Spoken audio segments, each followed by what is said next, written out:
सीमा, देखो शाम का समय है, मौसम भी मस्त मस्त हो रहा है, घूमने का मन कर रहा है। चलो हम लोग कहीं घूम कर आते हैं। लखनऊ के स्कूटर इंडिया के पास रहने वाली सीमा नाम की लड़की से उसके बॉयफ्रेंड कैफे ने मोबाइल पर बात करते हुए कहा, कैफे अभी तो कोई घर में है नहीं, बिना घर वालों के पूछे कैसे चलें। सीमा ने अनमने ढंग से मोहम्मद कैफे को जवाब दिया, यार जब घर में कोई नहीं है तो बताने की क्या ज़रूरत है, हम लोग जल्दी ही वापस आ जाएंगे। जब तक तुम्हारे पापा आएंगे उसके पहले ही हम वापस लौट आएंगे, किसी को कुछ पता भी नहीं चलेगा। कैफे को जैसी ये बात पता चली कि घर में सीमा अकेली है, वह जिद करने लगा। सीमा भी अपने प्रेमी कैफे को मना नहीं कर पाई। सीमा के पिता सीतापुर जिले के खैराबाद के रहने वाले थे। लखनऊ में स्थित एक प्राइवेट कंपनी में वह शिफ्ट के हिसाब से काम करते थे। सीमा ने पिछले साल बीएससी में एडमिशन लिया था। इसी बीच कोरोना के कारण स्कूल कॉलेज बंद हो गए। इसके बाद वह अपने पिता रमेश कुमार के पास रहने चली आई थी। सीमा के एक छोटा भाई और एक बहन भी थी। घर में वह बड़ी थी, इसलिए पिता की मदद के लिए उसने पढ़ाई के साथ नादरगंज में चप्पल बनाने की एक फैक्ट्री में नौकरी कर ली। गांव और शहर के माहौल में काफ़ी अंतर होता है। लखनऊ आकर सीमा भी यहाँ के माहौल में ढलने लगी थी।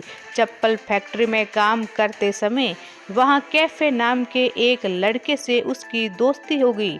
ये बात फैक्ट्री के गार्ड को पता चली तो वह भी उसे छेड़ने की कोशिश करने लगा। यह जानकारी जब सीमा के पिता को हुई तो उन्होंने चप्पल फैक्ट्री से बेटी की नौकरी छुड़वा दी। नौकरी छोड़ने के बाद सीमा ज्वेलरी शॉप पर नौकरी करने लगी। कैफे के साथ दोस्ती प्यार में बदल चुकी थी। अब वह घर वालों को बिना बताए उससे मिलने जाने लगी थी। दोनों के बीच शारीरिक संबंध भी बन चुके थे। 12 जून की शाम करीब 7:30 बजे सीमा के पिता रमेश कुमार अपनी ड्यूटी पर जा रहे थे। सीमा उस समय शॉप से वापस आ चुकी थी। रमेश कुमार ने सीमा को समझाते हुए कहा, बेटी रात में कहीं जाना नहीं, कमरे का दरवाज़ा बंद कर लो, खाना खाकर चुपचाप सो जाना। जी पापा, आप चिंता न करें, मैं कहीं नहीं जाऊंगी, घर पर ही रहूंगी। इसके बाद पिता के जाते ही कैफे का फोन आ गया और सीमा उसे मना करती रही, पर उसकी ज़बरदस्ती के आगे वह कुछ कर नहीं सकी। शाम 8 बजे के करीब कैफे सीमा के घर के पास आया और उसे बुला लिया। माँ ने शाम 5 बजे के करीब बेटी से फ़ोन पर बात की थी, उसे हिदायत दी थी कि कहीं जाना नहीं। पिता ने भी उसे समझाया था कि घर में ही रहना, कहीं जाना नहीं। इसके बाद भी सीमा ने बात नहीं मानी। वह अपने प्रेमी मोहम्मद कैफे के साथ चली गई। पिता जब अगली सुबह 8 बजे ड्यूटी से वापस घर आए तो सीमा वहां नहीं थी। उन्होंने सीमा के फ़ोन पर कॉल करनी शुरू की तो उसका फ़ोन बंद था। यह बात उन्होंने अपनी पत्नी को बताई तो बेटी की चिंता में वह सीतापुर से लखनऊ के लिए निकल गई। इस बीच पिंपरसैंड गांव के प्रधान राम नरेश पाल ने सरोजनी नगर थाने में सूचना दी कि गहरू के जंगल में एक लड़की की लाश पड़ी है। लड़की के कपड़े अस्त व्यस्त थे, देखने में ही लग रहा था कि पहले उसके साथ बलात्कार किया गया है। गले में दुपट्टा कसा हुआ था। पास में ही शराब, पानी की बोतल, 2 गिलास, एक रस्सी और सिगरेट के टुकड़े भी पड़े थे। घटना की सूचना पुलिस कमिश्नर को भी दी गई। पुलिस ने छानबीन के लिए फॉरेंसिक और डॉग टीम को भी लगाया। इस बीच तक सीमा के माता पिता भी वहां पहुंच चुके थे। पुलिस ने अब तक मुकदमा अज्ञात के खिलाफ कायम करके छानबीन शुरू कर दी थी। सीमा के घर वालों ने पुलिस को बताया कि मोहम्मद कैफ़े नाम के लड़के पर उन्हें शक है। दोनों की दोस्ती की बात सामने आई थी। पुलिस ने मोहम्मद कैफ़े के मोबाइल और सीमा के मोबाइल की कॉल डिटेल्स चेक करनी शुरू की। पुलिस को कैफ़े के मोबाइल को चेक करने से पता चला कि उसने सीमा से बात की थी। उसके बाद से सीमा का फ़ोन बंद हो गया। अब पुलिस ने कैफ़े को पकड़ा और उससे पूछताछ की तो प्यार, सेक्स और हत्या की दर्दनाक कहानी सामने आ गई। 12 जून 2021 की शाम मोहम्मद कैफ़े अपने दो दोस्तों विशाल कश्यप और आकाश यादव के साथ बैठकर ताड़ी पी रहा था। ये दोनों दरोगा खेड़ा और एमओसी गांव के रहने वाले थे। ताड़ी का नशा तीनों पर चढ़ चुका था। बातों बातों में लड़की की बातें आपस में होने लगी। कैफ़े ने कहा, ताड़ी पीने के बाद तो लड़की और भी नशीली दिखने लगती हैं। आकाश बोला, दिखने से काम नहीं होता, लड़की मिलनी भी चाहिए।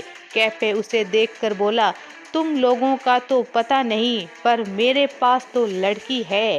अब तुमने याद दिलाई है तो आज उससे मिल ही लेते हैं।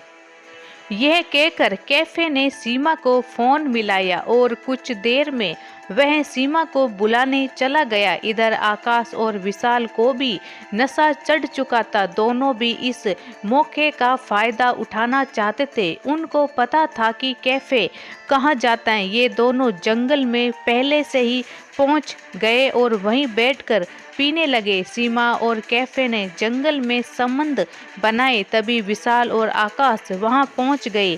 वे भी सीमा से संबंध बनाने के लिए दबाव बनाने लगे।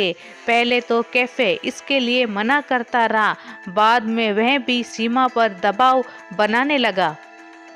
जब सीमा नहीं मानी तो तीनों ने जबरदस्ती उसके साथ बलात्कार करने का प्रयास किया। अब सीमा ने खुद को बचाने के लिए शोर मचाना चाहा और कच्चे रास्ते पर भागने लगी। इस पर विशाल ने सीमा की पीठ पर चाकू से वार किया। सीमा इसके बाद भी बबूल की झाड़ियों में होते हुए भागने लगी। इसे मार दो, नहीं तो हम सब फंस जाएंगे। विशाल और आकाश ने कैफ़े से कहा। सीमा झाड़ियों से निकलकर जैसे ही बाहर खाली जगह पर आई, तीनों ने उसे घेर लिया। तबातोड़ वार करने के साथ उसके गले को भी दबा कर रखा। मारते समय चाकू सीमा के पेट में होता हुआ पीठ में फंस गया और वह टूट गया। 15 से 20 गहरे घाव से खून बहने के कारण सीमा की मौत हो गई।